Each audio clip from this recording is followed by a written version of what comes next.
We'll begin with opening remarks from Shawn and then open up the call to questions. Shawn?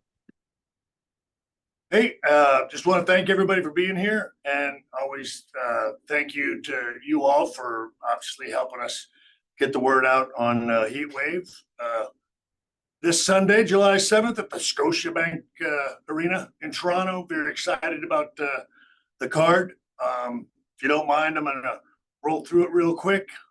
We've got the Fatal 4-Way for the NXT Championship with Trick Williams defending against Ethan Page, Shawn Spears, and Javon Evans. Obviously, I don't know. Again, that one is very exciting. Sort of got the veterans versus the young bucks. That's one's going to be exciting to watch. And then, of course, we've got the NXT Women's Championship being defended by Roxanne Perez against Lola Vice. And the new NXT North American Women's Champion, Kalani Jordan, defending against Sol Ruka. The Men's North American Champion, Obafemi, defending against former champion Wes Lee. The NXT tag titles are going to be defended on Heatwave with Axiom and Nathan Fraser defending against Andre Chase and Duke Hudson of Chase University. And for those of you that may not know, last night made the last minute Canada's own Carmen Petrovich and Ariana Grace love a tag team match, against JC Jane and Jasmine Nix. So everybody here in NXT very excited. I think this is certainly from while I've been running this, our first adventure over the border. So everybody here is excited. We had people having to get passports for the first time in their lives. So in our little world, this is just a fantastic opportunity for us, and we're very excited and looking forward to coming to Toronto and tearing the house down. So with all of that, I guess we'll open it up to you all, and I'll do my best to answer the questions the best I can. Thanks, Shawn. We'll now open up to questions. We do kindly ask you to limit to one question each, and we'll get through as many as we can in the time allotted. If you do have a question, please use the raise hand function within Zoom. Our first question will go to Mike Johnson. Mike? Hey, Shawn, how are you today? I'm doing well, Mike. So I want to ask you about the possibility, since we're going to be up in Canada, of TNA connection this week with Heatwave, and your thoughts on the collaboration thus far with the people at Anthem. Yeah, look, obviously very excited about that collaboration, and look, all of the collaborations that appear to be going on here in NXT and the WWE as a whole. TNA, I know that there's my understanding that AJ Styles will also be working in Japan with Noah. And I know we've got some crossover with Bloodsport. So look, all of this is just a new time in the WWE, a new era, I guess, as people are calling it. Very excited about it. And we here in NXT excited about the TNA crossover as well. At this point in time, right now, not a whole lot to add. Excited of how it's all gone. Very excited about how it's going to go in the future. But at this point right now, I couldn't speak to you on specifics on how we're going to be moving forward on that. Okay, I appreciate the time. You bet. Thank you. Our next question comes from Dominic D'Angelo. Dominic? Hey, Shawn, how are you? I'm doing well. Thank you very much. Good to hear. So, yeah, looking forward to the PLE this weekend. You talk about having that crossover and stuff like that. Somebody that did have a recent crossover back at the end of the year was Charlie Dempsey. And I kind of wanted to get your perspective of, him being William Regal's son, but also his development as a talent, what you see in him from a charisma standpoint, and his ceiling too as well. Look, Charlie's been a joy to work with. I think one of the, obviously, yeah, people know that he's William Regal's son. And look, I think he certainly has some of his dad's characteristics, which are fantastic. One of the things I really enjoy about Charlie, to the point you made earlier, is that ability with crossover with him. He's very adaptable. Certainly from again, if you're talking about possible collaborations with Noah or with Bloodsport, those are areas where I think Charlie really thrives. One of the things that we've I think people have seen lately from an NXT standpoint is finding out how much of that sort of entertainment quality that he has, that his father had, that ability to not just be a very serious and credible wrestler, but also seeing how much range there is in the area of a sports entertainer. And I think that's something that he's really embraced as of late. And I think that I don't know, I'm always a fan of that kind of stuff when you have guys that have a lot of range. Certainly here in NXT, that's one of the things we try to focus on, because you just never know, when that call up comes, you just don't ever know really what creative maybe line or box they may put you in. And we just want to make our talent here as well-rounded as we possibly can, and at least give them maybe an idea of some of the things that might be asked of them in the future. And Charlie is now somebody that's been adapting to that very well. Awesome. Thanks, Shawn. Have a great show, man. Thank you. Our next question comes from John Pollock. John?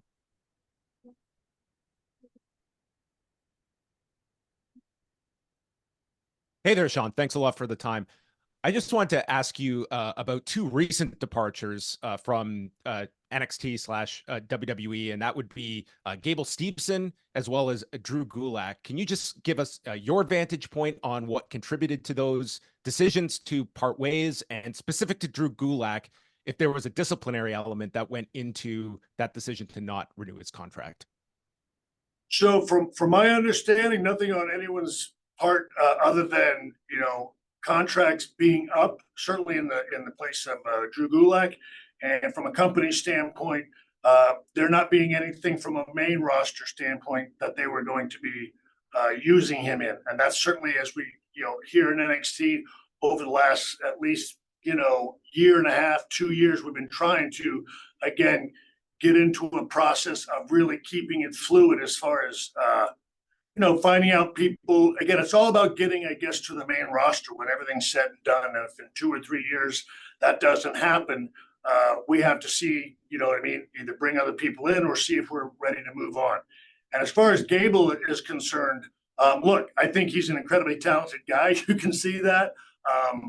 It's amazing some of the things this young man can do. Is my understanding he's just been drafted in football. So again, clearly he's a dude that lands on his feet no matter where he's going. Obviously wishing him luck in that endeavor, and kind of, excited to see how that works out.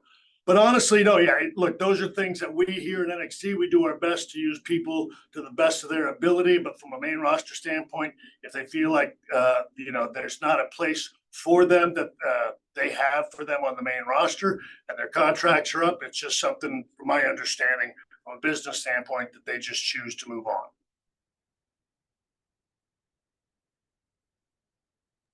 Thank you, sir. Our next question comes from Kimmy Sokol. Kimmy?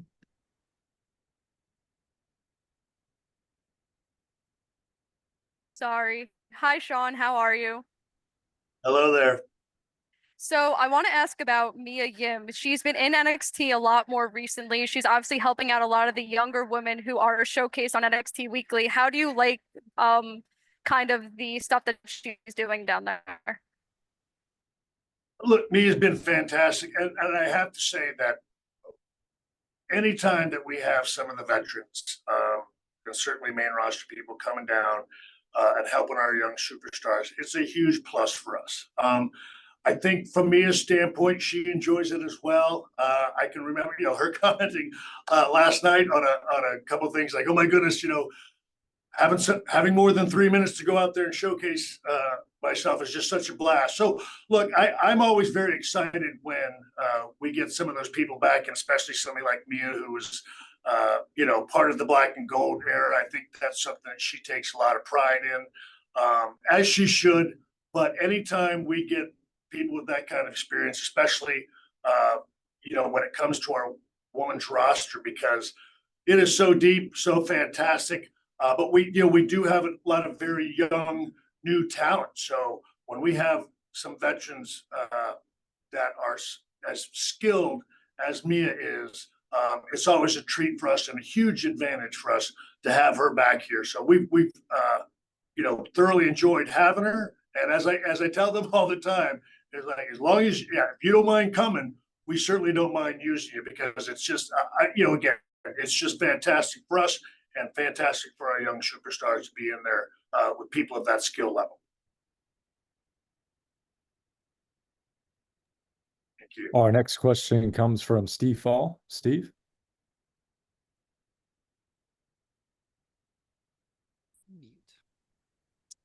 What's going on, Shawn? How are you today? Doing well. Awesome to hear. Now, NXT is obviously on the road for PLE's Heatwave coming up this weekend, but rumors are that for the first event on the CW, NXT could be on the road as well. Is that something you want to see weekly for the NXT programming? Well, look, that's one of those ones that I hear about as well, but I'm not sure if it's in stone. So, look, I will say this. I think you always would love to kind of be out there all the time, but honestly, what is best, what I believe for the product, and I don't know, at least for us right now, being in our home here in Orlando is, I think, fantastic. I mean, I don't think that's anything I would ever want to get away from totally.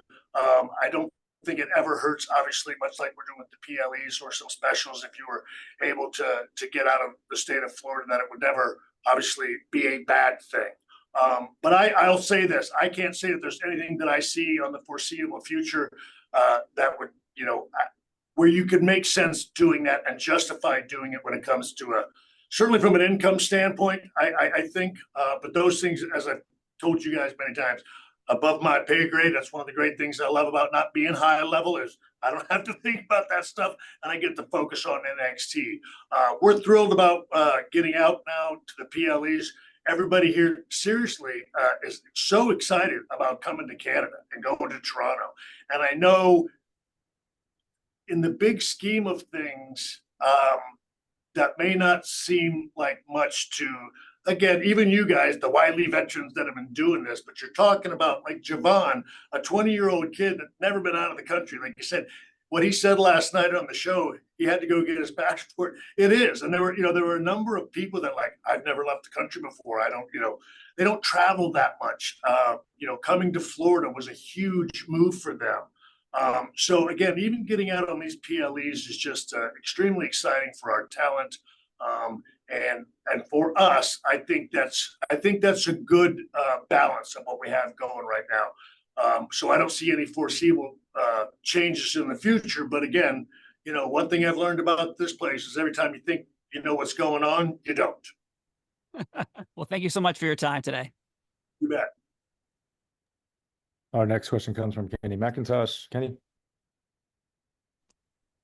Hey, Shawn, how's it going? Hello, Kenny. Good to talk to you again. I know you said earlier you can't talk about specifics. How are you? I'm doing good. You're just sitting in the car, man. If I knew we could just be sitting in the car, I might have just been sat out in the parking lot, for God's sakes. Oh, no, you've embarrassed me. I'm sorry.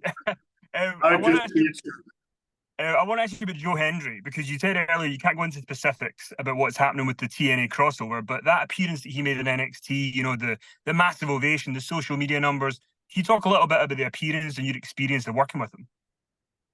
Yeah, look, I think clearly you could see what it was. It was my first time meeting Joe.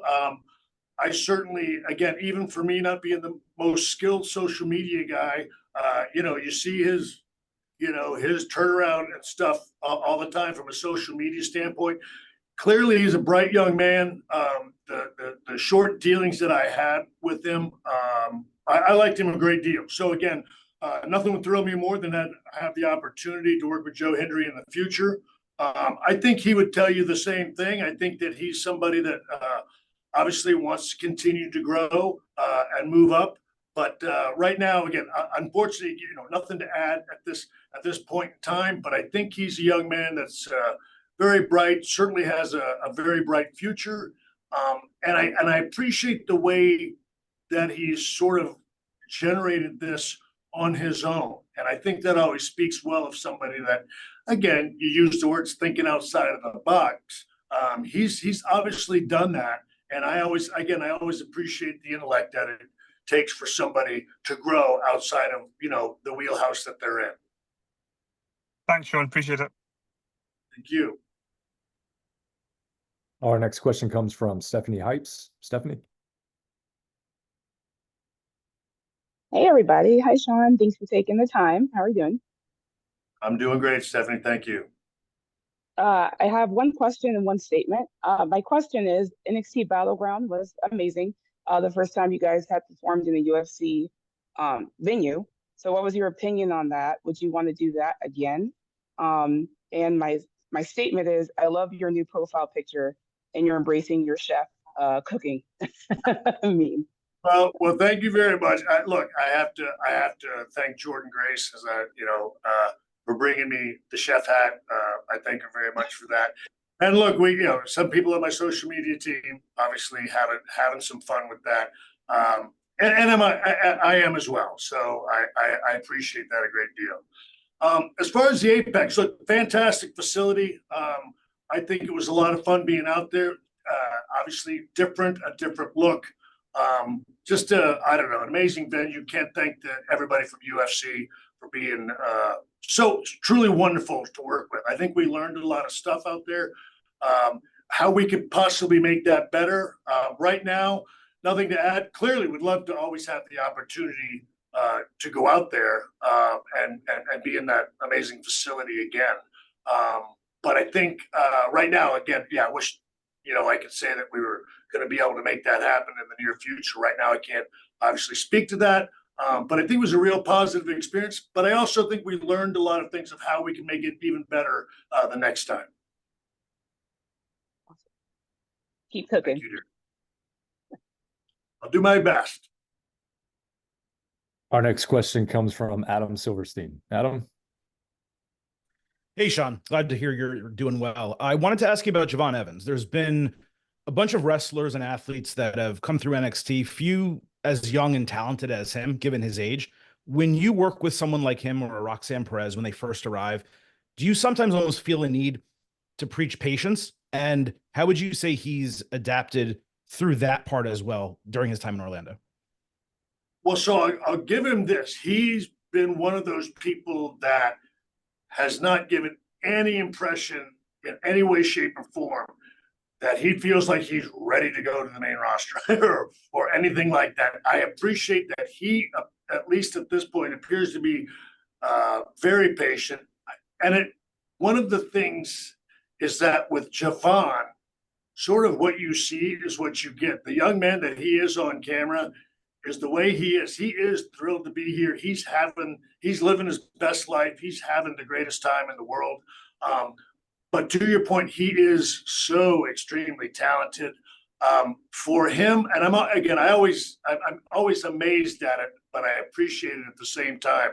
For him, that's his normal. Again, he can come back and I can, oh my goodness, that was just amazing. He's like, no problem, boss. And so it's just something that's just another day at the office for Javon, which again makes you sit back and you go, my goodness, this is just the beginning with this young man. The future is unbelievable of what he can accomplish. And it's, I have to constantly remind myself and sort of also remind them that when you reach the ripe old age of 23 or 24, you need to still understand that your best days are still ahead of you. But he really does. He's a great kid. What you see is what you get. He's been a joy to deal with behind the scenes. And to your point, I think he understands the patient standpoint, and I really do. I hope he never grows out of that because he's got just a wonderful attitude about what he's doing, and I think it's going to serve him very well in the future. Appreciate it. You bet. Our next question comes from Phil Strum. Phil. Hi, Shawn. Thanks for doing this. I wanted to ask about the the two Canadians in the main event of the PLE, Shawn Spears and Ethan Page. I remember back in Philadelphia, you had mentioned about working with guys coming from other companies and stuff like that. You had Shawn Spears at the time, since you've had Ethan Page. I think Shawn Spears has also kind of taken on somewhat of a backstage role too. So I just wanted to get your perspective of working with them and having them interact within your NXT environment. Thank you. Yeah, you bet. Two Canadians. Who'd have thunk it? No, I'm kidding. I'm being silly. They're fantastic. Obviously, Shawn Spears is someone that I worked with in NXT many years ago. Great guy then, great guy now. And I've just met Ethan Page, but he's just been phenomenal coming in the door. I appreciate both of them from the leadership standpoint that they've been doing. They understand that they're sort of having a balancing act and doing two things at once. They're in here having what I believe is certainly their best run, in majority of the organizations they've been in, and I'm hoping to continue that for them, but also understanding because of their experience and what they bring to the table, they're also out there trying to help us develop and improve a lot of these young talent that we have coming through NXT. So I think the world of both of them. I always admire people that have the ability to, this can be and needs to be sometimes a very self-centered kind of selfish business when you're out there. This is the way these guys make their living. But when you come to NXT and you step into a role like those two are stepping into, you have to be able to do two different things at once. And that's, obviously do your best that you can do for your career, but at the same time, pass on the knowledge and the wisdom that you do have so that this business as a whole can continue to flourish. And the maturity that they both bring to the table, and like I said, that leadership quality is hard for us to beat. So I appreciate them both a great deal, and I will never, I promise, hold against them the fact that they're Canadians. I promise. Canada's always loved HBK, right? Yeah, and I'm so going to get in trouble again when I go there, and I have nobody to blame but myself. So thanks so much. You bet. Our next question comes from Bill Pritchard. Bill. Hey, Shawn, how are you? Doing well, Bill. So I know you already joked about not being well versed on social media, but I actually wanted to ask some of these more viral moments and, like Sexy Red coming on the show, how much research do you do at all, if any, as far as seeing the talent coming in, or maybe it applies to wrestlers coming in, like you mentioned Joe Hendry, seeing how much of a following he's created for himself? How much of this is you doing a little background? How much of it is somebody coming to you saying, hey, this guy would be good for your show, what do you think? Like, what kind of balance is there? Well, look, and I won't lie to you, I play dumb a lot of the times when it comes to that stuff, but I've got Twitter.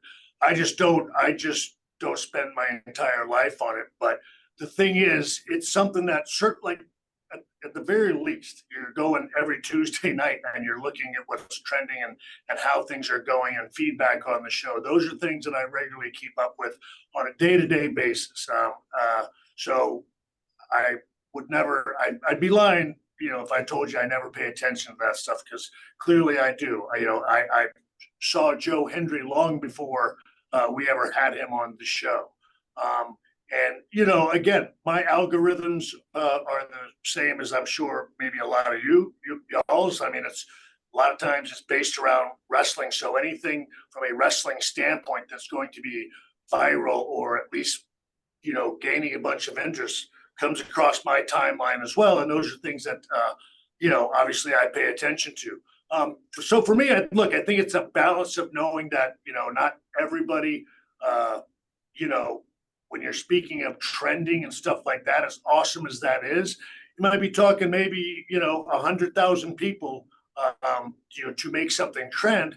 But, we're talking about a 600 to 700,000, from a 1,000 people from a rating standpoint.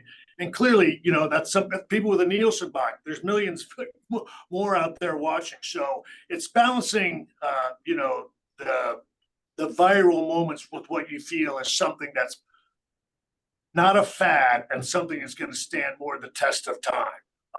And that's look, I obviously take in you know, our social media team's input. We run analytics on that stuff every week. I look at those things every week. You know, I guess I always have to go back and go, like, I'm not as dumb as I you know, pretend to be sometimes. But also, again, it's no different than, you know, having good people around you as well. You know, we have numerous young people on our creative team. So, you know, that helps me, you know, when I might call somebody a narc, somebody else says, nobody says that anymore, Shawn. And I go like, okay, we'll change the word. So look, it's a give and take process. I never try to come to the table thinking I know everything under the sun. But I think we have a really good balance, and we've got a pretty collaborative operation going down here in NXT. The old meme of you guys typing away at the computer with one index finger probably didn't do you any favors, but. Yeah, well, look, and I also, I'm always honest with you guys. Believe me, I still, if I have to do on the keyboard, I'm still pecking. You know what I mean? I'm just pretty, you know, I'm better about it with my phone now. But if I'm keyboarding, yeah, I do many emails on my keyboard. I mostly do it on the phone. All right. Thanks for your time. Good luck this weekend. Way more information than people want to know about me, but there you have it. Our next question comes from Matthew Aguilar. Matthew. Hi, Shawn. Thanks so much for doing this. I appreciate it. You betcha. So I wanted to talk, you know, congrats on Heatwave coming up, but I wanted to talk about a match that is not on the card. And that is, even though not for lack of trying, Kendrick versus Drake. I know at one point you threw that out there as a possibility that you even ref for. What did you think of the line when you actually heard you were in the song, Not Like Us? And would you have really reffed up for that? So look, I will say this. I always get a kick out of that. I mean, it's, you know, whether it's that or as we talk, you know, again, we talk about athletes doing the cross chop on the field or on the court. Those are little moments that happen, you know, throughout your life when you, I don't know, again, where I get to sit back, and Hunter and I talk about it all the time. We get to sit back and look at ourselves and go like, wow, there was a time when we kind of affected a whole generation of, you know, of people doing stuff. Whether it's Taker, Austin, Rock, you know, Hunter, myself, you know, numerous people here in the WWE. That's one of the things that I think as you go on later in your career is one of those things that kind of means a lot to you when you know, you see certain people that are in the mainstream doing something that's a reference of what you did back in the day. And, you know, for a moment there, you know, you feel pretty good about yourself. And the great thing is they're cool right now. So it gets you over with your kids on a huge level, which is a great deal. Thanks so much. You bet. Our next question comes from Graham Ermina. Graham. Hey, Shawn, thanks for taking the time. I just want to get your thoughts on how you feel you've been able to navigate the waters post-draft. Obviously, losing a lot of talent to the main roster, talent departures, people getting hurt. Just as far as bringing in free agents, obviously, you guys have the NIL program, bringing people up through that, through Level Up. Obviously, Javon Evans has been an example of that. Just your thoughts on how you've been able to, like I said, kind of navigate the waters post-draft compared to past years, something you're not exactly new to, and how you guys have been able to kind of approach that process creatively. Yeah, well, no, look, it is challenging. And then, of course, you have other, you know, again, you have those things going on, then you may have injuries here and there, or having, you know, that's always a fluid thing that's going on. Look, honestly, the thing that has helped me the best is always keeping at the forefront of my mind is that's the job. Creative is going to continue to change all the time. You can't get so married to an idea or a story, you know what I mean? Because you just don't know what's going to happen tomorrow or next week. And so that's been a learning process for me because I'm somebody, look, again, I always tell you guys, I sort of do this stuff the way that I did my matches. I probably take all of it too personal, and it's one of those things that we always tell ourselves like we care too much, but I can't help it. And when you've got this, what you feel like is just this great idea, and oh my goodness, and we can get it to play out like this, and there's 3, 4, 5 months of story there, and then something happens that you're not aware of, and it takes you out of that. It's extremely disappointing, but I guess what helps is, again, the repetition of it.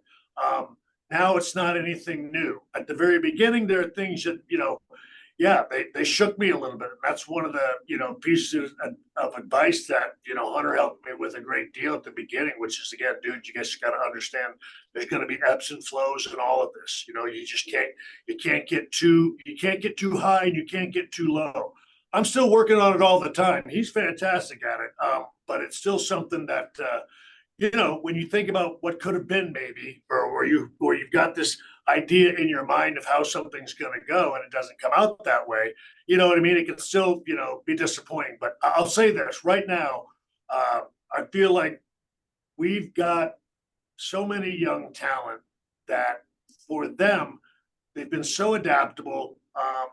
And I guess what helps is the fact is that they're willing to try anything. And also, those people that have been doing it a little longer are veterans. They have such a trust in us. And I think when everything is said and done, that's the part that brings me the most peace, is that we've got a lot of people here in NXT that trust us and trust the process. And thankfully, we've got a track record that gives us credibility for that. Awesome. Thanks, Shawn. You bet. Our next question comes from Josh Nason. Hey, Shawn. Question for you. You're just talking about the younger talent and working with veterans and all that. One question I had is, a tale as long as time in wrestling is losing your spot, right? And so you have all these new talents from TNA coming in and interacting. You have, Ethan Page, you mentioned, Shawn Spears, others kind of coming in, coming out. I was wondering if that was a good learning opportunity for your younger talent who might be experiencing this for the first time and seeing almost like getting threatened, almost like all these people coming in. Am I going to get my opportunity? I haven't been on TV in a while, those type of things. Have you found that to be a good opportunity to not only focus on, there's obviously the in-ring work and everything like that, but what do you do in those situations? How do you go about your business the right way and so on and so forth? Has that been found as a learning opportunity for you and the staff? Well, so two parts to that. One of the advantages to where it doesn't happen quite as much with us down here from an NXT standpoint is everybody that comes through these doors understands for the most part that we're developmental. So, a lot of those spots, more of a rotating cycle than it is a spot for a long period of time, if that makes any sense. And also some of them are so new, they don't have a vast, like laundry list of things that, they haven't been, I don't want to say sort of desensitized in a business standpoint. They're all very new and young and just ready to go and hungry. So we don't run into that nearly as much as I think, again, a veteran roster would, or something that goes on in a main roster standpoint, or any roster for that matter, where things are probably more clearly defined. But having said that, you still have, certainly from a 2 or 3 year standpoint, people that have been used on a regular basis, they get comfortable, and then there's a situation to where they may not, feel like they're being used as well. Those things are always things that are going to come up. What we do in that case is try to use that as a developmental tool as well. Again, we don't just try to handle the development inside the ropes, and that's the only place we do it. This is also a business. It's understanding there's other aspects to this developmental system than just what goes on in the ring. And those are real life experiences and real life situations that are going to happen. And how you handle that, how you conduct yourself professionally or unprofessionally, could have an impact on how you are then seen as you try to move forward. So yes, to answer your question, yes, we do use those as teaching tools as well. but I will say we don't run into it again, or I guess I just can't say I haven't seen it to be a big problem down here, because part of the point of NXT is also it's like college. We don't every now and then we've got a few people that understand the role that they're coming in as, and they're going to be here for quite some time in that role. But that's made sort of clear at the very beginning. Everybody else is more from a college standpoint, and we don't want you being a 35-year-old senior. You know what I mean? And still have I've still got a red shirt year that I can take advantage of and go out there, play on the field. If that, and I hope that makes sense to you. Thanks, sir. Our next question comes from Alistair McGeorge. Alistair. Hi, Shawn. How's it going? Good, Alistair. How you doing, man? Yeah, not too bad, thank you. Over the past few months, we've seen storylines involving Ridge Holland and currently Brooks Jensen, sort of dealing with sort of very serious topics, sort of ranging from trappings of fame, loss of confidence, addiction, depression. How important is it that you find a sensitive way of telling those stories, and how much of that resonates with your own experiences earlier in your career? Sure. Well, look, first of all, it's a very sensitive subject. We do our best, as we've always done in this business, and certainly in the WWE, to blur those lines between reality and what is 100% storyline and sports entertainment. Always want to be sensitive to that, and don't ever want to overstep. Look, sometimes you miss the mark, and there's something that people take from it that you certainly didn't intend. Certainly those things do happen, but I can, tell you, all I can do is give people, as someone who's been through it at a time when people were not sensitive to it in any way, shape, or form, you can trust that there is somebody that is very sensitive to it. And if I feel like those things are being abused in any way, shape, or form, certainly going to back off of that. But look, that's something, again, for us, I will always say, if I even feel that, I'm going to make sure that next week that it is made perfectly clear that, you know what I mean, that we will, it's nothing more than a storyline that is meant to be a little bit interesting and compelling, but also not ignoring the real world that is out there. Absolutely. Appreciate the time, and thank you. Okay. Our next question comes from Jim Barcelone. Jim. Okay, thank you all. Thank you, Shawn. I'm curious, mentioning developmental talent and just how younger talents. I know when the pandemic came, we got hit hard, and the Florida house show loop was cut back and obviously now it's going again, but there hasn't been as many shows. And I'm just curious, how important is it? And you mentioned like Game Changer Wrestling, Bloodsport, and some of this crossover that's been going on. Can you do that with younger developmental talent, or they're not there yet? Or how do you get repetition, like you said before, with so many things yourself, doing things? That's so important for the younger talent, obviously, getting in the ring and having matches. So do you know if we're going to see more Florida Live house shows or other types of events to get them work in the ring, to get them so many more matches? Sure. Well, look, that's always kind of on the forefront of our mind. Obviously, how we can do that and get them more reps. I can say here on from a performance center standpoint, they're getting numerous reps here. Again, we have smaller shows here at the performance center on a very regular basis, several times a week. Clearly, always want to try to add to that Florida loop as possible. My understanding is every now and then we run into logistical things from buildings and whatnot. But look, I'm with you. I'm sort of hoping that some of these crossover possibilities that appear to be out there, but that will also be a possibility for more repetitions, and also learning to get in there with different styles as well. So those are all things that we always keep at the forefront of our mind, things that we're constantly trying to improve on and add to. And that's just, again, that's one of those things that's an ongoing process down here on a pretty regular basis, is figuring out different ways to get those repetitions in, while also having them out there, again, with different people and different styles. Well, congratulations, and congratulations to everybody there on the 11-year anniversary of the WWE Performance Center. Thank you. Thank you very much. Our next question comes from Jason Powell. Jason.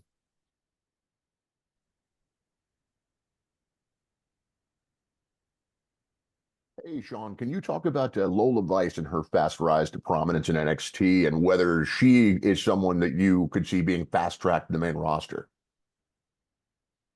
Well, look, from a fast track to main roster, that's stuff that I have no say-so over. And I guess I'll also say this. I don't know, I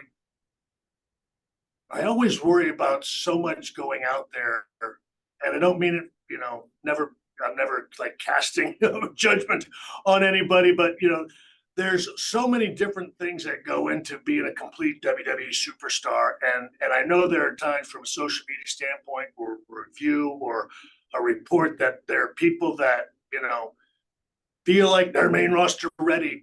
And we sit back and we go like, oh my goodness, you're not here behind the scenes on the day to day. There's so many more things we can teach them before they're main roster ready. And I go back to it's like the word great and love. They sort of get used so much that they really lose their value in what it takes to become a main roster superstar. Yes, can people move up and I don't know, exist on the main roster? Sure. But unfortunately, I guess for NXT, they've got somebody, in me that isn't looking to we're not just trying to get, volume there. We want to really produce people that are polished and ready to go, that can not be main roster ready, but be people that can draw money and increase ratings and create something very important on a main roster level. I guess, at least for me, again, getting people on the main roster, I don't feel like it's a great accomplishment for them, but for me, I want to shoot higher than that. But to answer your question, Jason, and I apologize for going on my diatribe there, I just feel that Lola is one of those people that does have all the ability, all the tools there, again, I think, to be a main roster star. But she's still very new, still very young. And she's one of those people that I guess you say is so special. You can see those things in her that, again, would cause someone to say, she's main roster material. I would just like to get her as best equipped as we can, that when she goes to that main roster, she thrives on that main roster. And I guess that's the difference for me of maybe wanting to take a little longer with people than what other people might want to take when they can just get them moved onto the main roster. I hope that answers your question, bud. It does. Thank you very much. You bet. Our next question comes from John Powell. John.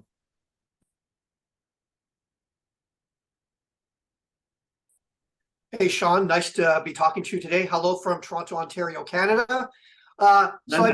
I would be remiss if I didn't ask, what does it mean for you and the roster to come here to Canada? And the second thing I want to ask, because this kind of triggered something in my mind. So Medusa talked recently about being in another promotion, offering people training, offering people mentorship, and some of the response was, well, I don't have to go, I don't have to do this. As a veteran, what do you think when you hear about that? And also explain the NXT's approach to that kind of mindset.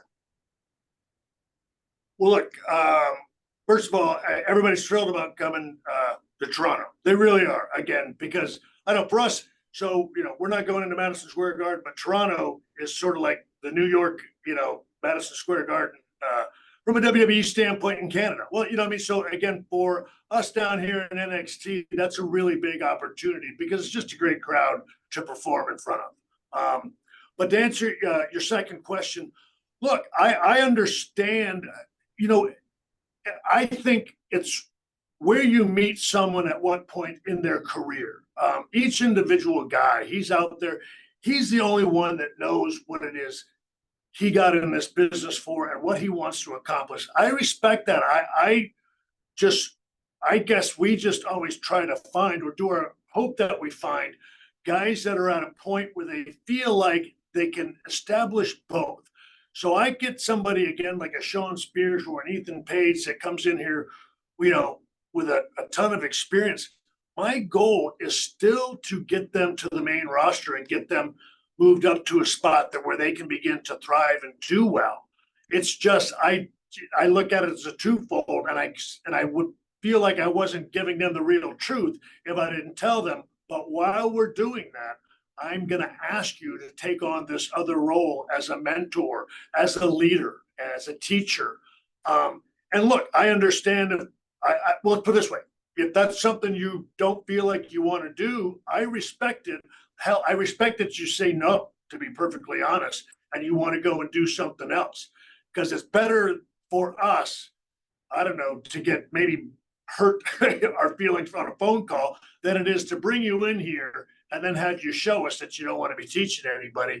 And he's not giving it his all. You know what I mean? So I honestly, I don't mind people, I don't know, I'll say this. I don't mind people kicking me in the nuts. I just would rather them do that before they come in and work for the company on a regular basis. So they're not kicking me in the nuts every week, every Tuesday. You know what I mean? So one time I can deal with, but if we can not make a habit of it, it'd be great. You bet. And our last question comes from Kelly Wells. Kelly?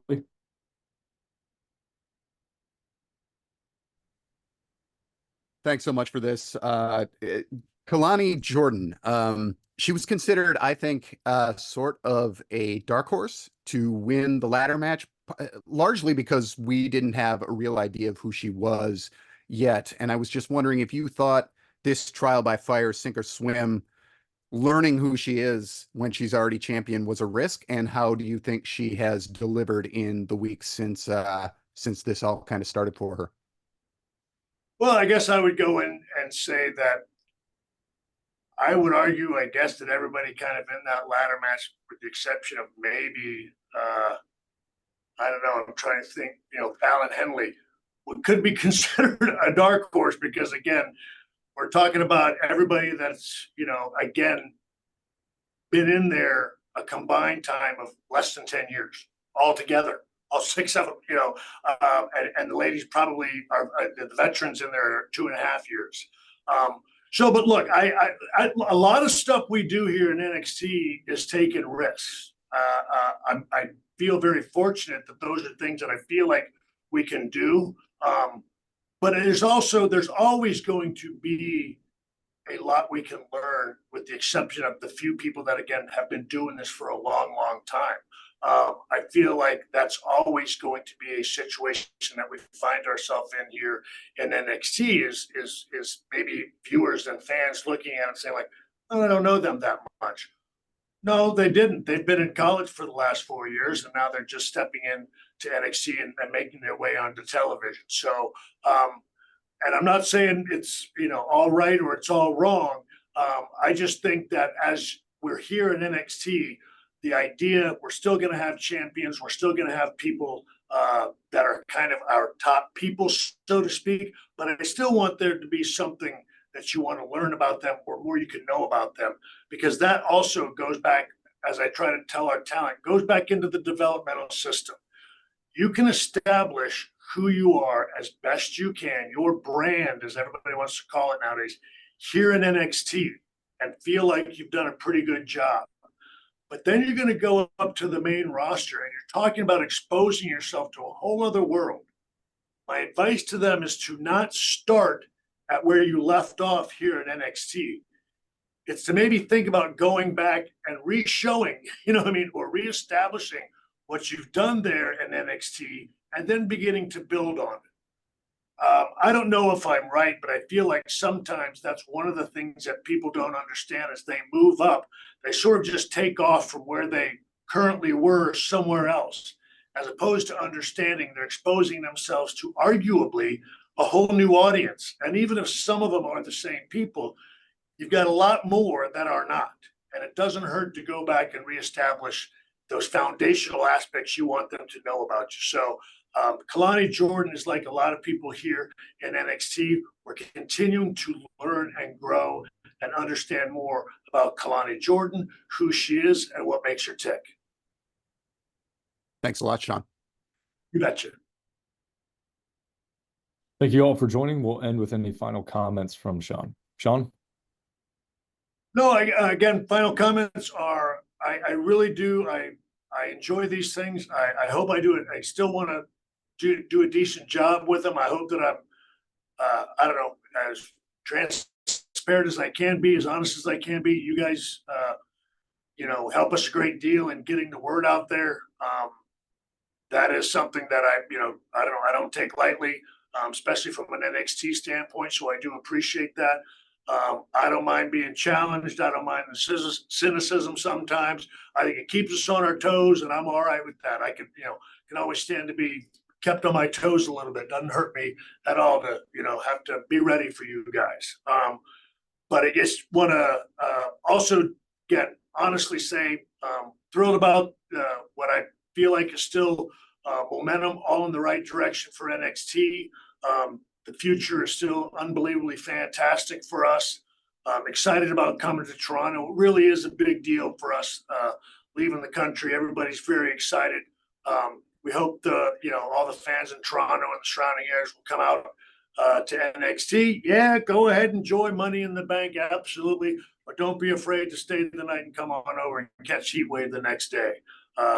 Sunday, July 7th, Scotiabank Arena. NXT coming your way. And again, thank you all very much and hope to see you soon.